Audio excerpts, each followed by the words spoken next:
Hello friends! At the time of its appearance, the handsome coupe was equipped with a pair of gasoline engines.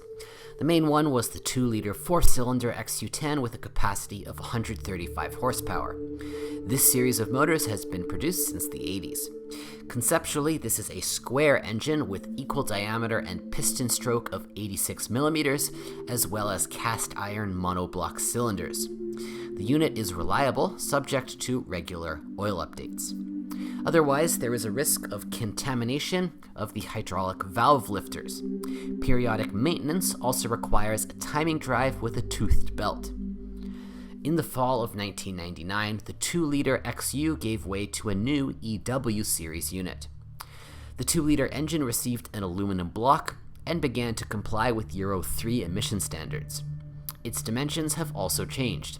The square concept gave way to a super square, long stroke, with a bore of 85 millimeters and a stroke of 88 millimeters.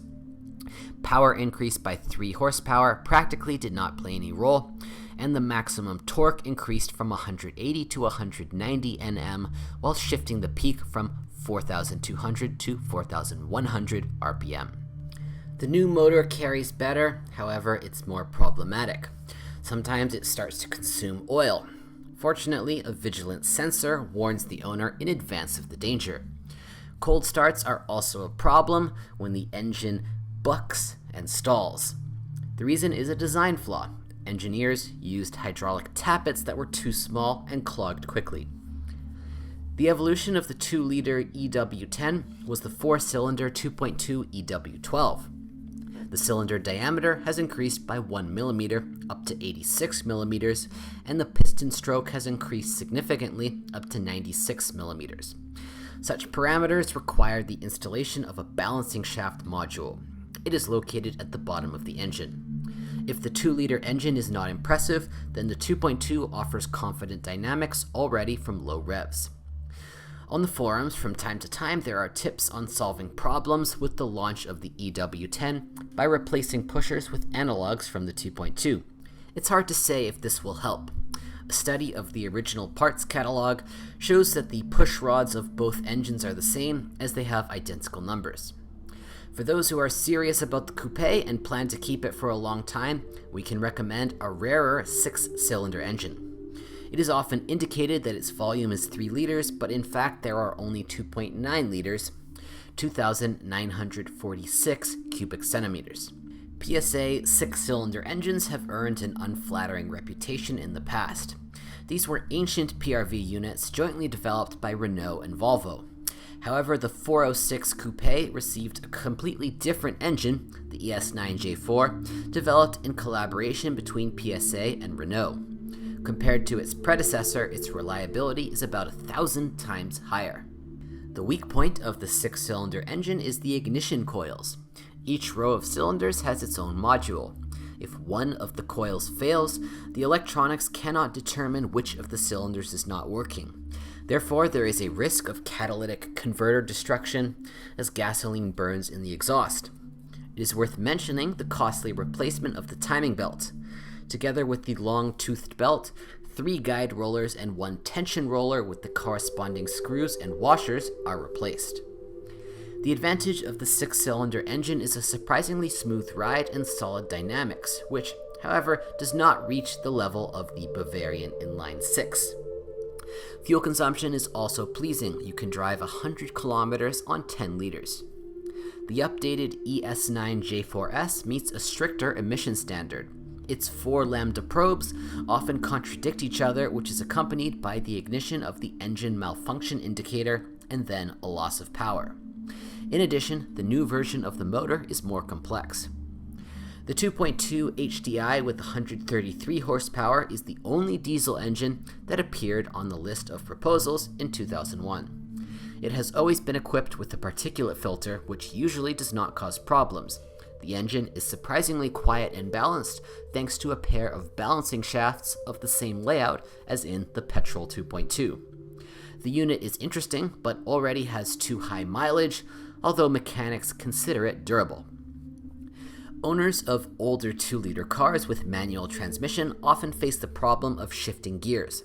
We are talking about the 5-speed BE3 mechanics, which was used until the fall of 1999.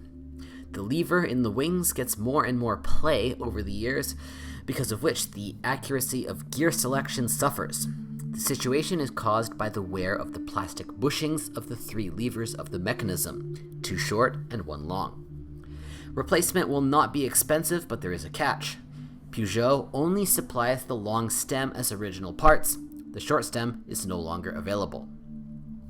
The 6-cylinder engine was also combined with a 5-speed manual, but more durable, ML5T. Gear selector movements are incredibly precise and smooth. The gear selector uses a pair of cables. Possible lever play will indicate a high mileage. The weak point of the ML5T is the hydraulic clutch actuator, which can leak. The ML5 also got a 2.2 16V. Most often, a 6-cylinder aspirated was combined with a planetary-type automatic transmission. In fact, there were 2 machines, AL4 developed by the French in collaboration with Siemens, and an alternative ZF4HP. Both boxes are 4-speed, and you can determine which one is installed by punching the VIN number in the Peugeot service system. Automatic transmission identification is very important, as AL4 is very problematic. With age, it increasingly falls into emergency mode. An economical repair, which consists in replacing solenoid valves, will help for a while. The brakes of cars with a 6-cylinder engine are much better. The brake discs are larger, and the front axle is fitted with 4-piston Brembo calipers. Over time, the eccentrics of the rear axle levers turn sour, which makes it difficult to adjust the geometry of the wheels. Sometimes the cooling fan starts to run at a reduced speed. The reason is a faulty control relay. The airbag warning light comes on intermittently. This often happens after the seat has been moved due to poor contact in the connector located under the seat. With age, the plastic cover of the front passenger airbag is deformed. It was installed until the end of 1999 in version D8. Many people think that the pillow worked, but it is not. The cover is no longer available as a genuine Peugeot part. The Peugeot 406 Coupe uses frameless door glazing. Holding the handle, the glass should drop a few millimeters, and after closing the door, it should rise again. During the inspection, you should check the operation of the system in the process of repeatedly opening and closing the doors. In conclusion, it is worth noting the rather good protection against corrosion. Yes, Pininfarina made glorious bodies in every sense. If you know of other model malfunctions, be sure to write about it.